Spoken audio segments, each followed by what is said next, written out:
Welcome to World Travel Made Easy with Itinerary Boss, the podcast for busy professionals who want to plan unforgettable trips without the stress. If you're craving adventure, relaxation, or cultural immersion, but feel overwhelmed where to start, this is the show for you. Each week, we dive into travel tips, expert strategies, and actionable advice to help you save time, money, and hassle while helping you design your dream trip. From group getaways to romantic escapes to adventure packed journeys and budget friendly tips, we cover it all. I'm Ross, your host and travel enthusiast, with over a decade of experience balancing a demanding career while also planning trips to over 25 cities in Europe, all over the US, Central America, the Caribbean, and beyond. I've mastered the art of stress free planning, and I'm here to help you do the same. If you love what you hear, don't forget to follow the show, leave us a review, as well as share it with a fellow traveler. I want to make your next adventure the easiest and most memorable yet. Now, on with the show. Welcome back to another episode of World Travel Made Easy with Itinerary Boss. For this week, I'm excited to have on Andrew Piniella. He is from the Longevity Lifestyle and really excited to have him here because he actually works with the same type of people that we do, and we are the same from being a busy professional, leaving corporate America, and really focused in on health, and just excited for him to share what he's doing in the field and best practices. What's going on, Andrew? Hey Ross, yeah, I appreciate you having me on. I'm excited to be here. Yeah, thanks so much, and really looking forward to this. Would love to hear a little bit more just about your background, and just everything you're doing in the space.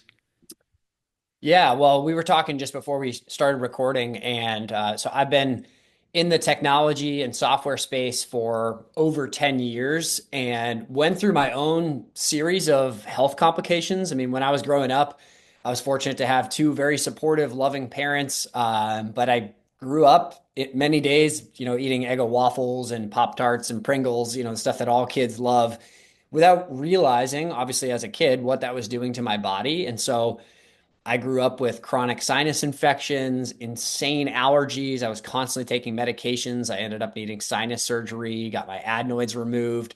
And that unfortunately continued into my 20s, where I had a series of injuries. I ended up getting knee surgery twice. I ended up getting hip surgery on both hips. And so at the time, it was like my late 20s.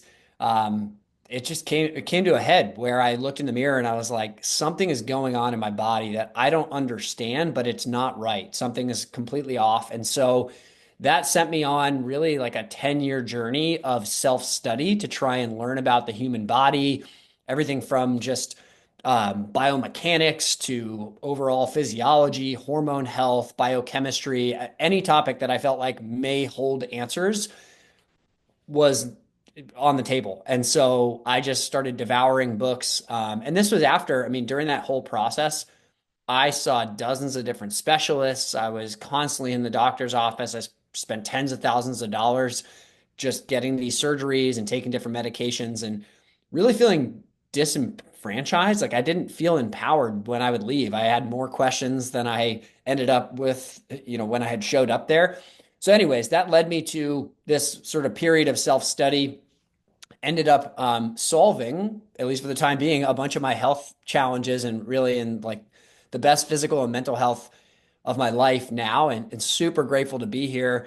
And over the last couple of years, I just, having gone through the journey myself, started to notice a lot more of people around me going through similar challenges with chronic inflammation, metabolic dysfunction, hormonal health being off.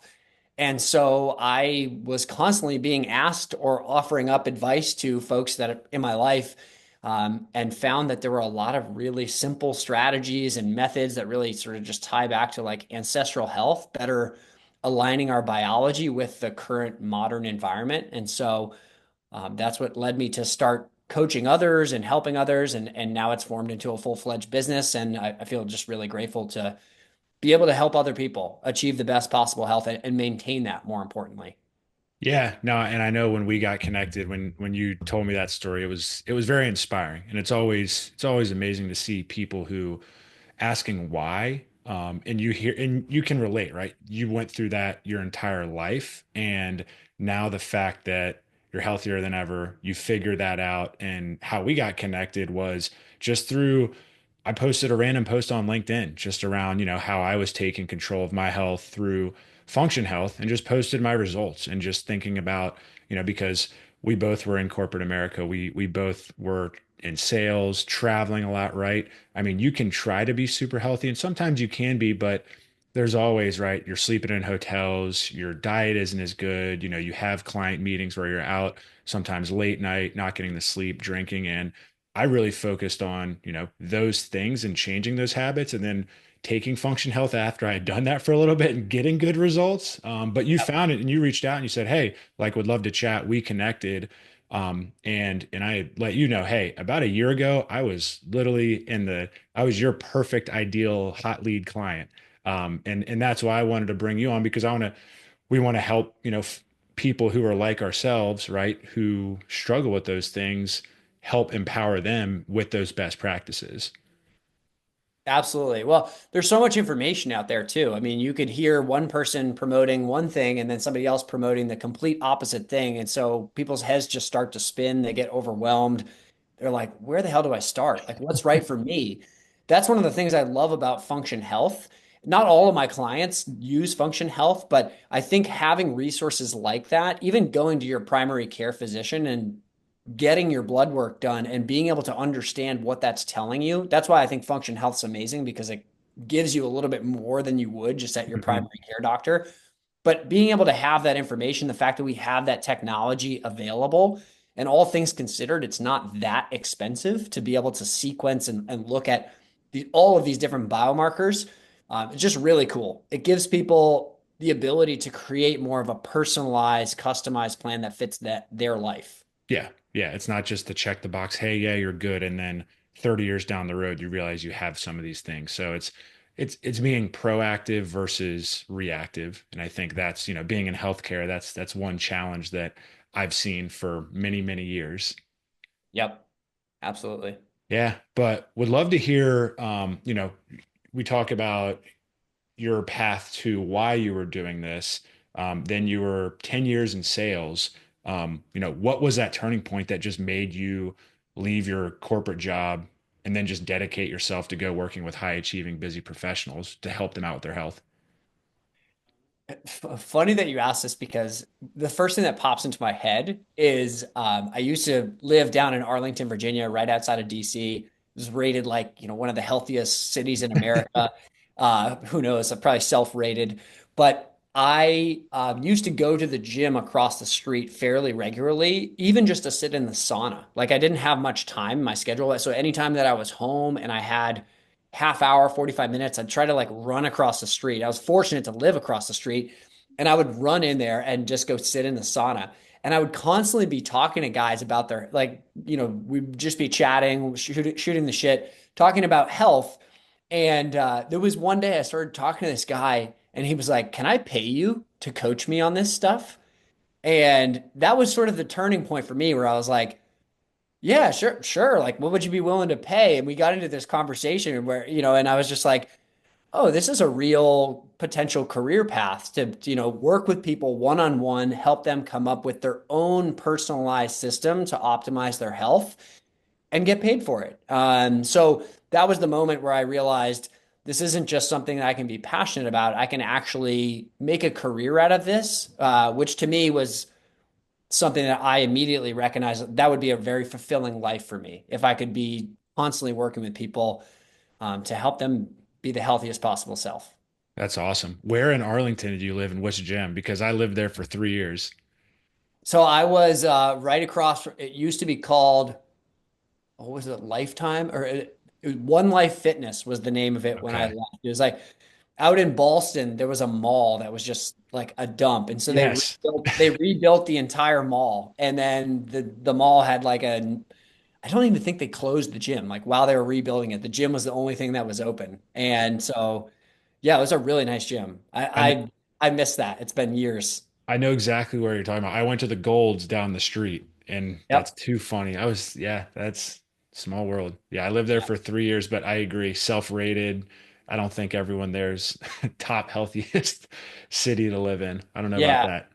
Well, it was a great place to live, I will say. There was a lot of green space, like Mhm. stuff to do outdoors. There was constantly people playing sports in the park and like there were walking paths everywhere. It was great. Yeah.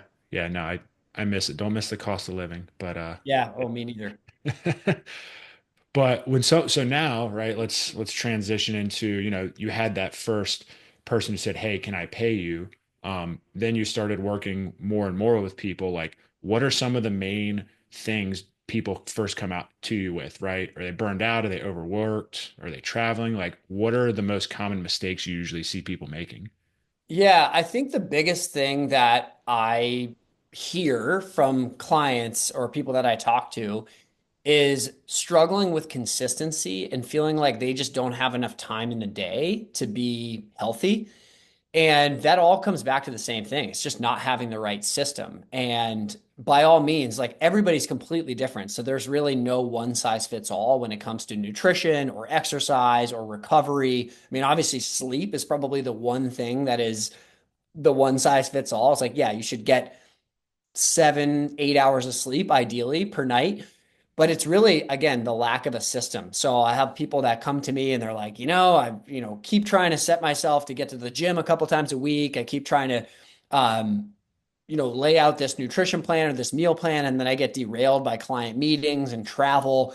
And the way that I approach those kinds of categories is helping people establish frameworks that are flexible that they can follow regardless of where they are. So, any client I work with, I want to make sure, like when you walk into a restaurant, you should be able to look at the menu and within 2 or 3 minutes, identify the top couple of meals that would be the best option for you based on where you're at in that current day and week, how your body's feeling, what you did the day before. So there's a lot of these factors that come into it. And it sounds complicated when you explain it like that. But ultimately, if you can establish a couple of frameworks that fit you, that makes it sustainable. That makes it so that it's flexible regardless of, where you're traveling to. So it becomes battling all or nothing thinking is something I talk to every single client about. If you tell yourself at the beginning of the week you're going to make it to the gym 3 times that week, and then Wednesday, Thursday rolls around and you've either made it once or didn't have time to even go at all,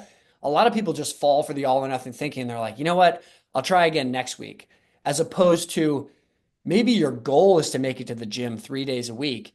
That's tier one. You should have a tier two and tier three set of options so that if you can't make it to the gym, instead of falling for the all or nothing, you're at least doing something. I mean, just going outside and walking for 10 minutes or stretching for 10 minutes or doing some exercise snacks, dropping down and doing a series of push ups and body weight squats and planks, that's going to move the needle, especially when it comes to consistency and motivation and momentum. So, yeah, the all or nothing thinking. A lot of people underestimate recovery too. Like they're burning the candle at both ends and not prioritizing the stress management or the sleep optimization, which even when you're traveling and you're staying in hotels or you're dealing with time zone changes, there are a lot of very simple things that you can do to try and at least optimize the time you do have when you're there. So, underestimating recovery is another big one. What do you A lot of good points, but I don't want to forget. There's a couple things I want to touch on, but what do you suggest for? I think you brought up one thing that I know I struggle with, and I think people who travel, across if they're traveling a lot, like 4 different time zones. What are maybe a couple tips and tricks you recommend? Yeah, so a lot of people look at, sleep and the supplement space and they think about like, oh, I should be taking melatonin. And I usually tell people don't take melatonin on a regular basis because melatonin is a hormone that your brain body is producing for you to be able to fall asleep and stay asleep. But it can be helpful strategically when you're traveling, especially when you're adjusting time zones. So your circadian rhythm, which is managed by light. So like when you see light in the morning, it signals to your brain that you want to be awake. You start to get the influx of the hormones that keep you alert, like cortisol, adrenaline. At night, your brain starts to produce melatonin in response to the darkness and also with the timing of, the sun going down. And so your body naturally starts to shut down. And so when you're traveling time zones, you can actually bypass that circadian rhythm that you have by supplementing with even small doses of melatonin at the time you want to go to sleep. And so that's one thing I recommend. Again, if you're traveling more than like two or three time zones, usually it takes people a couple of days to adjust. You can adjust in like 24 hours if you're strategic about taking melatonin. The other thing I always tell people is because your circadian rhythm is set from light exposure, when you're in that new time zone, one of the most important things you can do is be super mindful of your screens when you're shutting down and you're trying to go to sleep. And on the flip side, intentionally getting outside and getting 15, 20 minutes of sunlight in the morning to signal to your brain that this is now daytime because again, your brain's going to be set to whatever circadian rhythm you were on previously. That's really helpful. I wish we had this conversation before I went to 13 time zones away in Bali and Thailand. I can tell we were getting plenty of morning sunlight and it was scorching hot. But no, that's one thing. When we used to go to Europe, we do melatonin, but yeah, I think it's just those specifics. Even if you're not going across the world 6 time zones away, just two, three, like those are super helpful. Just for that strategy because yeah, jet lag. I mean coming back, I mean, just examples like I was going to bed at 7 when we got back, waking up at 2:30 or 3 a.m. wired. And it was, you know, it took a couple of days to get back into it. So a lot of really good points. And I can just, oh, go ahead.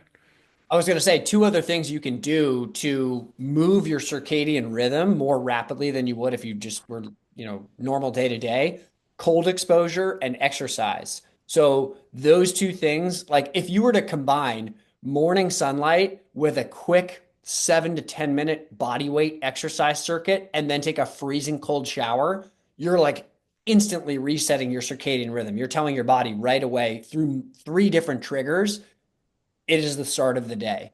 So stuff like that, just knowing, and again, like 10, 15 minutes maybe that would take you. So when you're traveling for work and you're traveling across the country or to a different continent, definitely worthwhile to have in mind, even if you get up a couple minutes earlier and you're completely exhausted. Because most people, what they do, they just drink a shitload of coffee, Yeah. which is like I love coffee. Yeah. That's fine too, but that's not going to move your circadian rhythm in a healthy way. Yeah. The problem, I do cold showers every morning, and the problem with over there, the shower wouldn't get cold enough. So I'm over there taking like a lukewarm shower, and I'm like, okay, we'll figure it out. But no, I agree. And a couple of points I want to touch on that you made, that just for listeners, because Andrew is speaking the complete truth here. Like for me, frameworks have been extremely key, right? You know, blocking off going to the gym. It used to be, okay, I'm going to go 5 times a week. I would make it most of the times, but now if I say I'm going to go every day, if I only make it six, I'm still happy. But I schedule that best practice I use is each Friday, I block off an hour and a half, 2 hours to map out my week for the next week personally and professionally for my team as well. And then that way I know, hey, if I have called most of the times my gym is because I'm up early working, starting at 5:30. Usually my gym is 1:30 to 3. And then I know, right, like I'm blocking that off. If you're traveling, it's going to be different. But when I was on the road traveling, right, I knew if I had team members who were wanting to go out to happy hour, hey, let's go at 6:30 or 7 because I need to go to the gym from 5 to 6. Like understanding and when you have those meetings, always just planning ahead because then you can let the people know, hey, I have to do this from this time to this time. And if you do that, they're going to appreciate it. So I think that's one big thing. And then also walking, if you map out walk breaks, like that's the biggest hack, especially if you work remotely, just every hour and a half, 2 hours, kind of figure out what works best for you. But every break, taking that 15-minute walk break, getting outside. If the weather's not nice, there's like $80 walking pads on Facebook Marketplace that we have. Doing that, it takes your productivity to the next level. You're going Yep. to get your steps in. I mean, personally, like I've lost 30 pounds just from doing that. And it just helps everything go and it gets you in those. It's not going to happen all at once, right? These are things that build upon months, years of doing. But once you get past that kind of threshold of, okay, now this is a routine, you're going to start to see those and it's just going to compound from a work life, standpoint. And from a sleep standpoint, that's recovery is key. I got one of these bad boys whoops, and that was one thing like that I never used to focus on as much. And I would say the past 3, 4, 5 months really have, and not having the phone in bed, right? Turning off everything, not looking at the phone an hour before waking up, going to bed, waking up at the same time, like it's key and it helps your recovery, sleep, and everything. So all great points. And, case in point, I couldn't agree more. Yeah. One of the things you said, I'm glad you brought up because it's something that I've talked to every single one of my clients about because most of them are extremely accomplished in their careers. They're doing very well for themselves. And almost all of them have a Sunday night or Monday morning planning session where they map out the week. They check in, okay, what meetings do I have? Which ones do I prep for? And so I always encourage them to do the same exact thing for their exercise or even some of their like the components that go into eating. Like if you are doing a strategic grocery shop during the week. But for exercise in particular, if you are just trying to find time for exercise, you're setting yourself up for failure. You have to make time for exercise. So when you sit down and you do that strategic planning meeting for the week to look at your meetings, you should be mapping out, okay, here are the times that I'm going to do some exercise. Here are the meetings that I might be able to do a walking meeting, especially again, if you're working remote. The other thing too is most of my clients, they want to make it to the gym. Some don't even have gym memberships. And so having options where you can work out at home is incredibly important. And they don't need to be long options. If you have, again, 5, 10, 15-minute exercises that you can do at home. Like I said, I miss living in Arlington because I had the gym, but I haven't had a gym in like almost 5 years. And so having at home options is incredibly important because you have to be able to fit exercise in. You have to be able to make the time for exercise. You can't just be trying to find it. Yeah, no, perfectly said. And like for when you brought up planning out meals, like that's another thing too, right? If you do work from home or if you travel some, it's if you plan that out a week in advance and you have all those, right? You get home and you have a healthy option. Or when you're traveling, no matter where you're going, you have those healthy options. That just sets you up for success overall, and then it just becomes a habit. So all Absolutely. And it's not even that you have to do individual meal prepping. It's that you should always have a backup plan in your freezer. And if possible, if there are a couple things that you can cook for the week, like let's just say you wanted to cook a bunch of sweet potatoes to start the week. That's not going to be your primary meal, obviously. But throughout the week, if you have very limited time and it's like, all right, let me, fire up a couple eggs, get some avocado, get some sweet potato, at least you have one of those components already cooked. So I would say the vast majority, maybe none of my clients right now are doing like individual meal prepping for the Mhm. week. What they're doing is they have a backup plan in their freezer for when they're like, oh gosh, I don't have much time. I don't have time to grocery shop. And then they're strategically cooking a couple ingredients that they can add into meals throughout the week. I'm cracking up because we just did that with sweet potatoes Monday night. It's It's a it great it strategy. works. It Yeah. works. Then for breakfast you fire up a few eggs, exactly. And if you have avocados there, it's uh it's a game changer. Yeah, But I just mean, from you could do sweet potatoes, you could pressure cook some legumes like some beans and chickpeas, you could hard boil eggs. I mean, you can literally have 5, 6 different containers in the fridge, all with pre-cooked food. And then when you're in a pinch and you need a healthy meal, you mix and match whatever you want. Like you can be pretty flexible with it. Yeah, and there's so much stuff too that, right, you're building out personalized systems, and if someone's wanting to look or talk to someone too, right, they're gonna be able to find something usually Right. and figure out Right. what they like. Yeah. So these are all great, right? You talked about pillars for sleep, nutrition, exercise, and just building out some of these individualized systems. But right, when someone's first getting started, like how do you help set them up for success with a first action step to take these long term? Yeah, so you mentioned a couple of the pillars. Really, what I look at as being the core four pillars are nutrition, movement and exercise, stress and recovery, and sleep.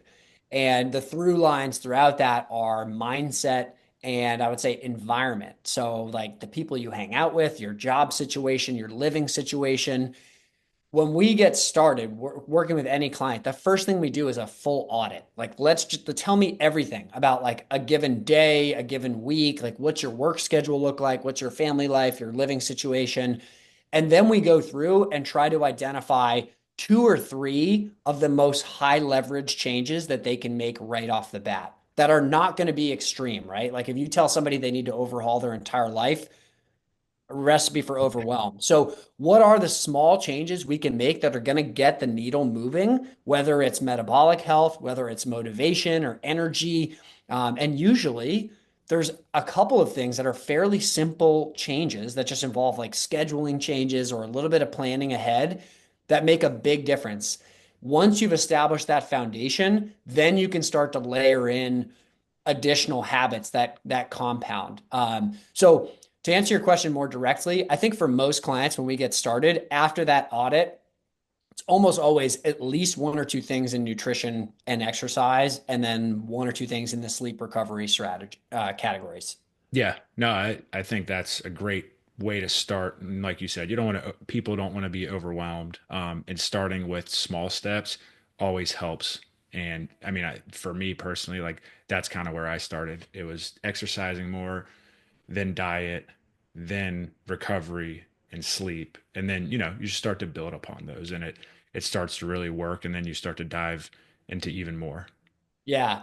Another thing too is looking like expectation management is huge. So like coming from the corporate world too, whereas like you're working with new clients, you're helping onboard clients. I always am using those types of analogies and comparisons because it's like we're onboarding a new habit right now. Hmm. But the expectation should be, I think they say like a habit takes like an average of 66 days to be become like a lifestyle where it's subconscious.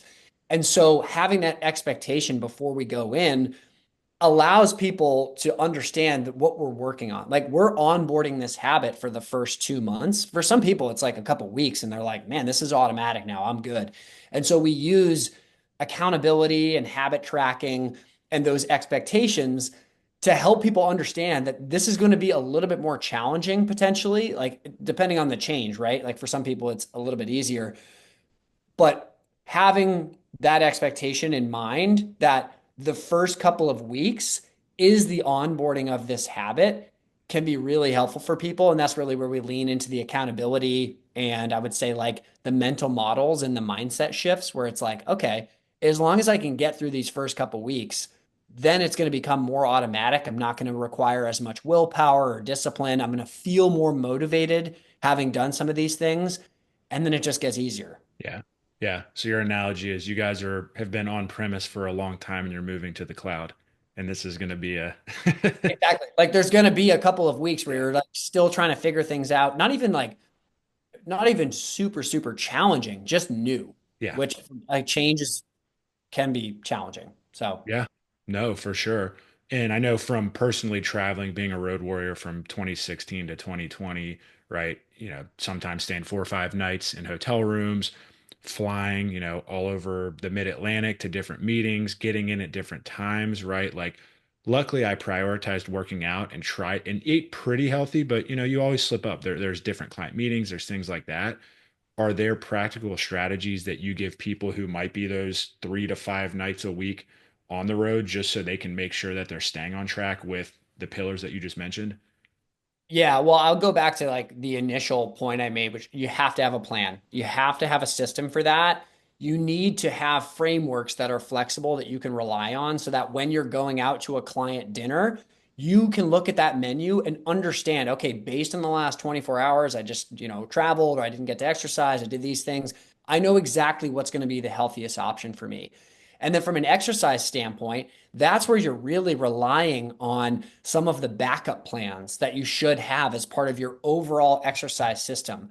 If there's a gym in the hotel and you have the time, that's really a bonus. But in my mind, and for most clients I work with, plan for no options. So like I love this app called Seconds. It's a circuit timer. And so a bunch of my clients use it, especially the ones that are road warriors, because it allows you to create these circuits that are 5, 7, 10, 15 minutes long. They could be just body weight circuits.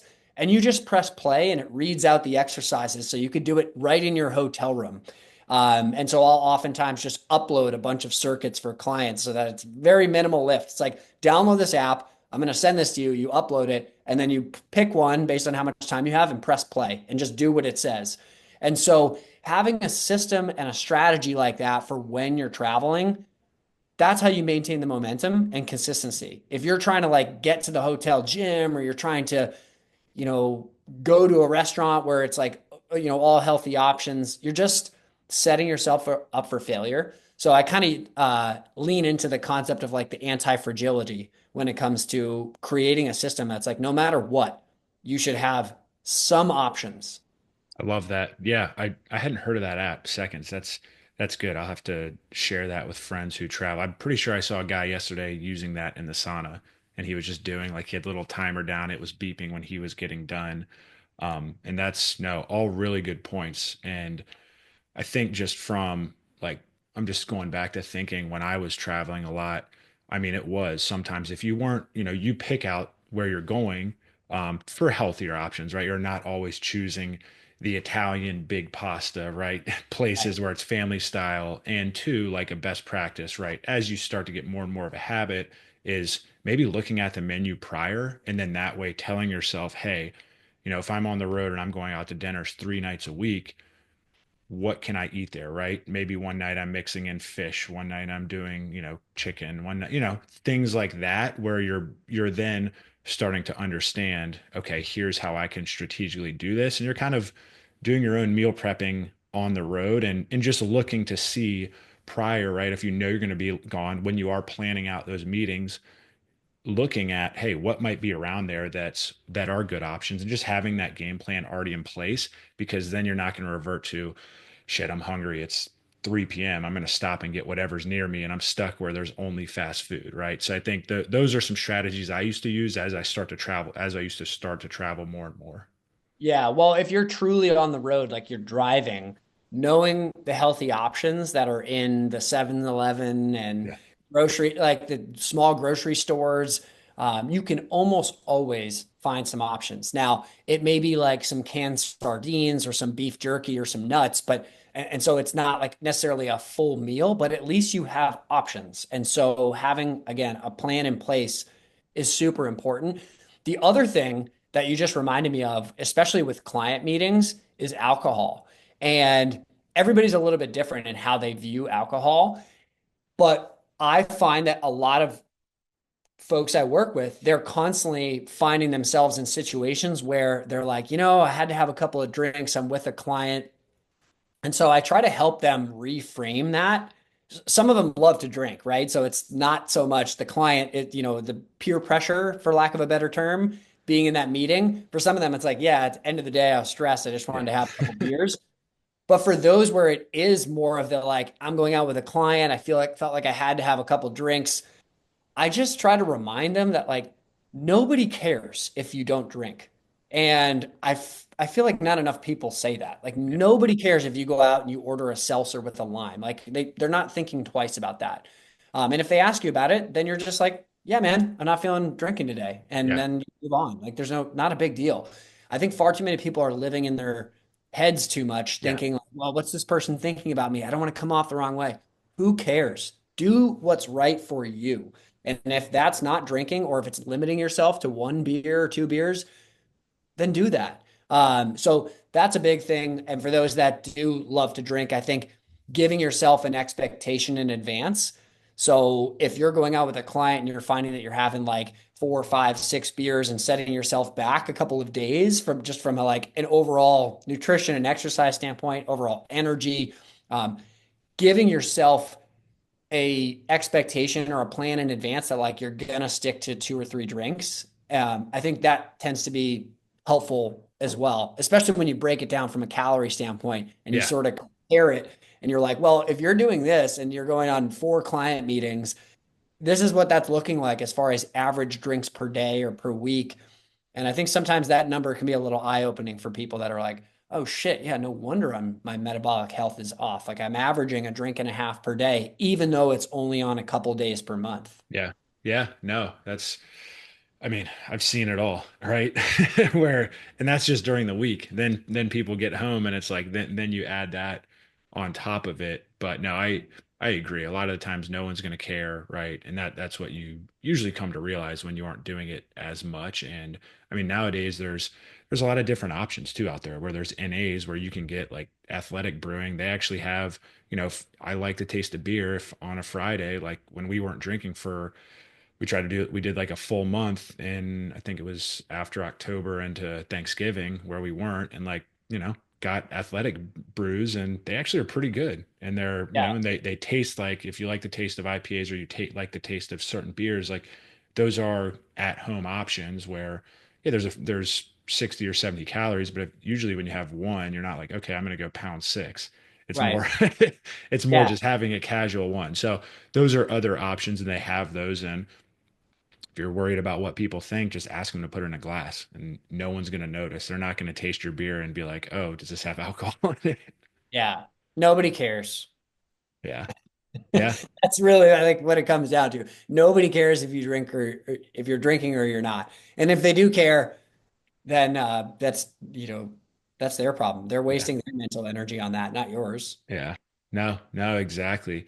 One big thing I know that, I personally faced was burnout. I know when we talked, you faced it. A lot of people I talk to, right, especially in a high pressure sales world, in the US where hustle culture is crazy, right, is burnout's a huge problem.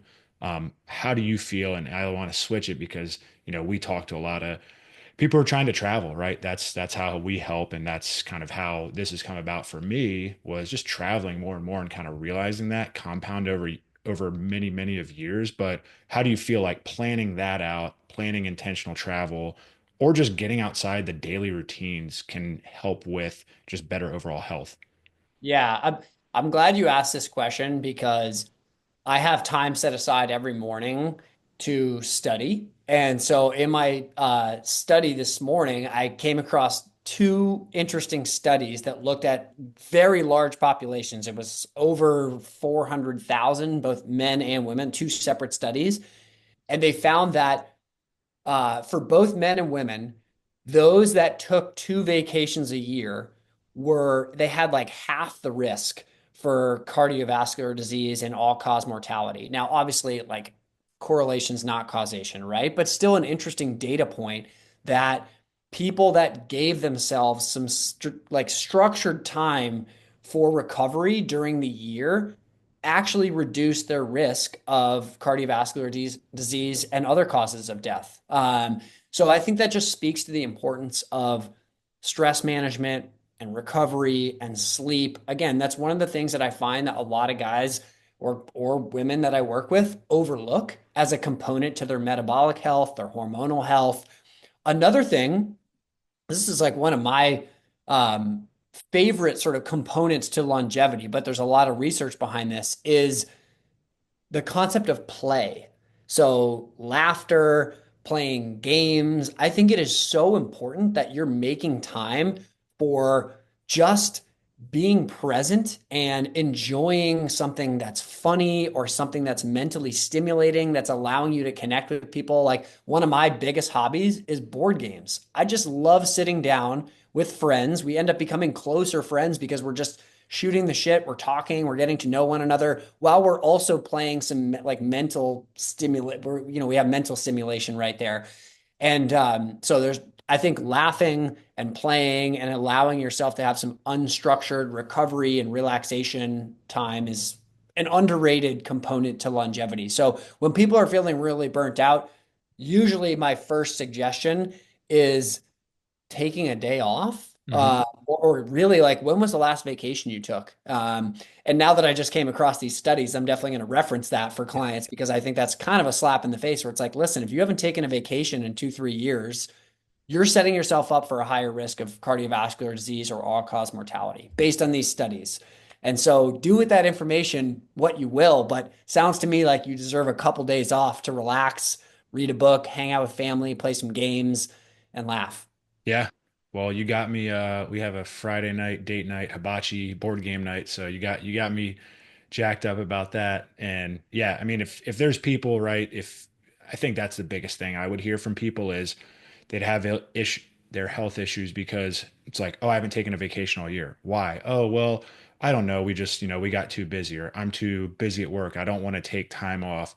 I don't know what my boss may think of me. Like those, I just all these different type of excuses. And it's like, no, you need to prioritize yourself. And if the people who aren't around you don't realize that and don't support that, like you might want to be working with other like-minded people who do because right that's going to spark different things around creativity, better better health and wellness. It's also going to just make you a better all-around person and start to get different things that are going to help you in business, personal life, give you different memories and build different bonds too. I mean, one of the things that we used to look forward to the most was our annual guys snowboarding trip. Every year we picked out a different destination, went, and you might not see someone for 6, 9, 12 months, and you pick back right off where you left off. Same thing with our Europe summer trips. Now every year we've done a big trip to Europe or other countries, and then we break up little small ones, right, in between. And you start to do that, and it starts to compound, and then you start to see cool places, and you realize like, wow, like I was really burnt out and I did need time off because this does truly help. So that's cool that you saw that in the study. And if people need a travel guy, well, they're listening to the right podcast. Yeah. The other thing that I would add to that too, because obviously it's great if you can go on a vacation and take a trip somewhere, but it doesn't even need to be a structured trip necessarily. If you're short on time and you got a crazy couple of weeks or months coming up, just giving yourself some time. Maybe it's on the weekend. Like I love to go for a hike, like hikes with my wife and daughter, like just being out in the woods, getting exposure to some nature, even if it's at the end of the day, going on a walk and just giving yourself some unstructured time in nature. That's another very underrated component to longevity. Like as a species, we are part of Mother Nature. We often forget that. We think like, oh, we're humans and the rest of the world is nature. We are part of nature. And so our biology, our DNA, it is deeply embedded in there that we need the natural world. And so when people give themselves some opportunities throughout the weeks or months to get outside for hiking or walking or even just sitting outside and doing sort of like a nature meditation where they're just absorbing some green space, that is a strong, strong lever for longevity. And there's a lot of studies to prove it. It helps with anxiety, depression, blood pressure, cardiovascular markers, inflammation. I mean, there's a reason people are now talking a lot more about grounding and being outside in green spaces in cities. We forget like these sharp corners, glass, concrete, brick, like those are not natural visual components to the landscape. Those are man-made. Yeah. Yeah. No, all really good points. And I think, those walks after work, just getting outside, not with your phone, like we were talking about earlier, it just gets you in a better headspace. It makes you right. And sometimes, if you I like to listen to podcasts, but sometimes it's just like, hey, I'm gonna go without my headphones and enjoy that time if I need, Yeah. just a break. That's another great point. Making time during the day and week, unstructured time without technology, or I should say, structured time without technology. You are intentionally saying, I am not looking at any technology for this hour, 2 hour, it doesn't even 15 minutes. Hmm. Maybe it's spending time with your family, your kids, maybe it's going for a walk. Having that time that is specifically designated for no technology is so healthy. And especially for those that work in a technological environment, like, listen, it's great to be, coaching people to better health, but it's not lost on me that I sit in front of a computer for 8 to 10 hours a day sometimes. Yeah. And so it has become that much more important to have mornings blocked where it's like, I'm just getting some sunlight. I'm reading a book. There's no phone time. Evenings where I'm just hanging out with my wife and daughter and we're playing games or we're reading books. Um, really trying to be intentional about that, especially when a lot of people they work on a computer and then they have the TV on in the background or they have a podcast going or they have something going on. It's just constant stimulation. Yeah. it is constantly sending your body stress signals, whether Yeah. you recognize it or not. And it's low level stress, but when that's 24/7, man, that adds up. Yeah, yeah, no, that's one thing that I need to get better at is just from having that and going, but I know in the mornings that's something that I've definitely started blocking off that first hour of just reading silence and then, for the first 2 hours on working on my computer, there's no phone, there's no notifications, even though I'm in front, but there's nothing else going on. So no, Yeah. and then walks and just things like that. So no, it's all really good points and things people need to focus on. I know gut health is something that you're big on. Like I started to realize more just through a Netflix documentary and my wife just talking about, hey, we need to eat more fiber. We need to do this, right? Like we need this much protein. And it wasn't just all protein, protein, no carbs, right? It's fiber, just Yeah. things like that. And then through Yep. Function Health, right? Reading Good Energy by Casey Means, like Yep. understanding the microbiome, those type of stuff. So just what are some gut friendly tips you have? And then also, are there specific supplements too that sometimes you recommend just when getting started? Yeah. So I would say the most important thing for your gut health is to try and consume some form of fermented foods every single day. And I add a caveat that if you have small intestinal bacterial or fungal overgrowth, sometimes eating the fibrous fermented foods like kimchi or sauerkraut or even like fermented pickles can aggravate that, in which case you really need a protocol to first remove the bad bacteria. And for some people, that means like strict carnivore diet, like an elimination diet for a couple of months to try and starve off the bad bacteria. But generally speaking, the best thing that you can do to protect your gut is to eat fermented foods every single day. So I mentioned a couple, the kimchi, sauerkraut, fermented pickles, even apple cider vinegar has some probiotics in it. Yogurt, that's whole milk that's got live added cultures in it, or kefir, also another healthy option. Raw cheeses or raw dairy, great options. That is going to constantly be populating your gut microbiome with the microbes that are healthy, that are promoting low inflammation, that are helping your immune system navigate pathogens and toxins in an appropriate way. So preventing autoimmune conditions or reducing their symptoms. So I would say that's probably the biggest component. On the flip side, the what you want to do is avoid the things that are going to destroy your gut. So obviously, most people know antibiotics is like you're dropping a grenade in your gut. So I would highly advise people do not take antibiotics unless you absolutely have to. They are, I mean, it's a again, there's a time and a place, and they've saved many lives. So that's not lost on me, but they're way overprescribed right now, way overprescribed, which is why we have like a gut health crisis, I think. Hmm. So, not eating antibiotics, being taking antibiotics, being super intentional about avoiding or limiting to the extent you can refined sugar. So anything that's got simple sugars or processed grains and carbohydrates, those are the components that feed the bad bacteria in your gut that lead to the bacterial or fungal overgrowth, the inflammation. They lead to really poor mental health outcomes. Like there have been studies that link gluten to depression because of what the impact it has on your gut lining. So being mindful of the things in your diet and your nutrition that damage your gut is another huge component. That was one of the main things that I learned early on in my journey that I was like, damn, like I'm eating stuff that's just damaging my gut at all times. And I mean, the proof was in the pudding. I had chronic inflammation. I was in a terrible space mentally. So eating the healthy, fibrous, and fermented foods and avoiding the things that are going to damage your gut, those are probably the two most important components. There are definitely some supplements that can help. I mean, again, if you have a damaged gut, there's a long list of things, and the timing matters too. So I hesitate to provide Yeah. suggestions out of context. But one thing that's generally helpful for most people, because the population is largely deficient, I think 90% of the population is deficient in vitamin D.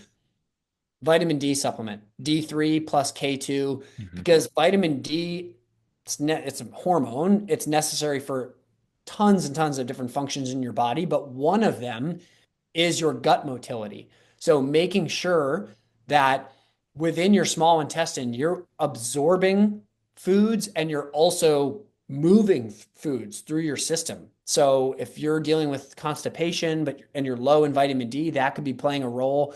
So vitamin D supplementation, especially for those that are inside for large portions of the day or not in a climate where they can get enough sunlight, all you need is 15, 20 minutes of direct sunlight during the day to get a ton of vitamin D.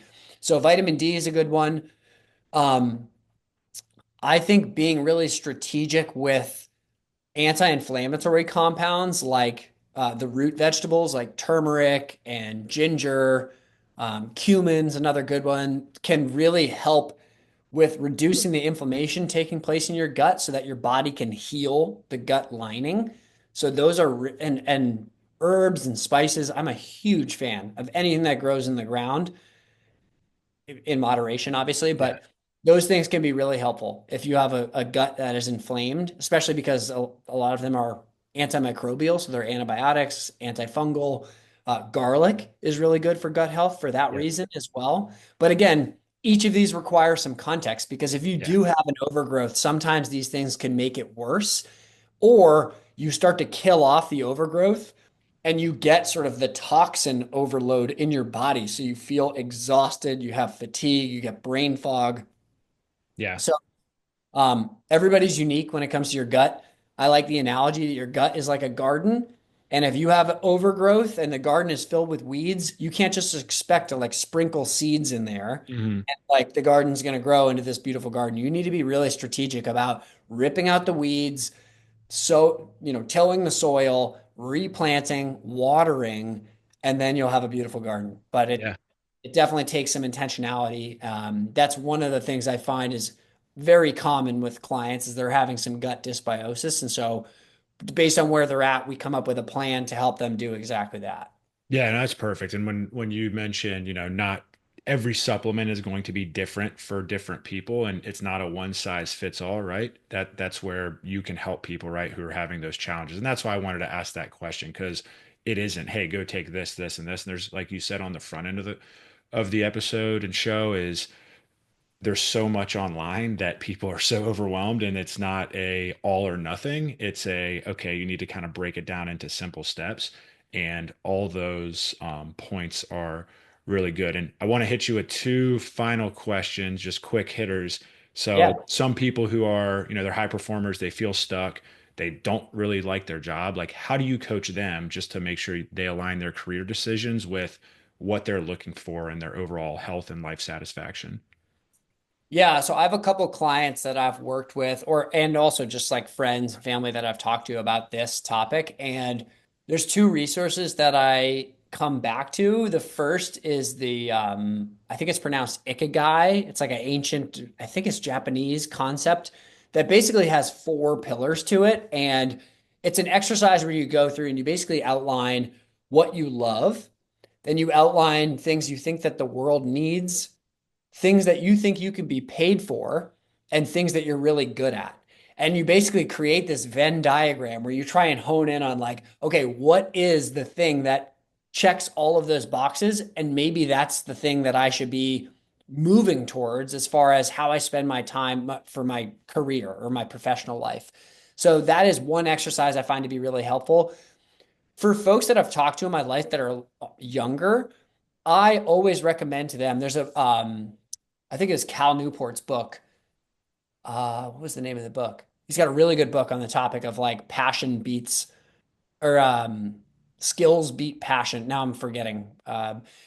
Basically, the concept is like building skills and getting extremely good at something is going to give you some degree of fulfillment. It's not necessarily going to make you feel like, oh my gosh, I have the greatest job in the world, but it will make you feel better about your work situation when you're really focused on becoming a master of your craft. And once you do that and you build some valuable skills, then if you have a passion that you see a need for in the world, you can apply those skills to that passion to create a professional life out of that. And a lot of people get that order wrong. They want to pursue their passion first, but they have no experience working in the real world. And so it becomes this sort of amorphous idea. They're not sure what to do about it. They flounder around for long periods of time instead of building out a skill set and then applying that to a passion. So the Ikigai exercise can be helpful for people. I'll go through with people as well to help them outline sort of like their ideal life, where they're looking at, okay, what is this sort of long term goal that I want to set for this specific category, knowing that I'm never going to achieve that goal. So, setting something that is really like a dream that you're never going to achieve, but then breaking that down all the way down to like, what is the next action item that I can take today to move towards that dream and that sort of North Star. So, helping people identify that North Star and then go through the exercise of breaking all of that stuff down to create different milestones and different tasks that they need to get done, that can be really helpful for people because it gives them a general direction that they're always going to be moving in that won't necessarily change unless they decide like I have a different North Star. And then it gives them very specific steps. A lot of people, it's like they're looking at the top of a mountain being like, man, it'd be so nice to get up there. Like, oh, I just know the mountain is that way. Where are the next couple steps that I'm going to take? Because that's how you get to the top of the mountain. Yeah. And you may never get to the top of the mountain, but it'll be a pretty fucking beautiful hike. Yeah. No, well said, and great way to end it. Andrew, where can this has been amazing. Thank you so much for coming on. I like talking about this stuff because, right, I've lived it. I've seen the struggles from myself, from other colleagues, from just people still, right? And that's one of the biggest challenges right now with everything going on. And luckily, I've learned a lot about it, and I'm so Yeah. glad we got connected. But for people who want to connect with you, right? They want to learn more about you and what you can help offer them. Where's the best place to connect and find you? Yeah, so I'm on pretty much every single social platform. My handle is longevity underscore edu on most of them, but the name's just Andrew Piniella. So if you search it, you can find me. I post a lot on Twitter, on YouTube, on LinkedIn, Instagram, TikTok. I mean, I'm kind of all over the place. And so, yeah, if people want to find me, that would be the place. My website's also longevitylifestyle.me, and I got a bunch of free resources on there for people. So, yeah, any social channel or my website, you can find me on there. And I'm just constantly trying to put out tips, tricks, educational content to help people live the healthiest, happiest, longest life they can. So Yeah, no, he puts out great content. I enjoy it. I learn something new for it every day. And we'll make sure for listeners, we'll share all those direct links in the show notes. That way you can just, whichever platform you like to consume content on, you can go find him there. But again, Andrew, really appreciate you coming on. This was great. And for the audience, if you like this episode, make sure you share it with a family or friend who's looking to learn more about travel, health and wellness. And make sure you give us a 5-star review if you think it deserves it. That helps us grow and reach more people. And tune in for next week's episode. Thanks again for tuning in. Thanks. awesome. Thanks, Rob.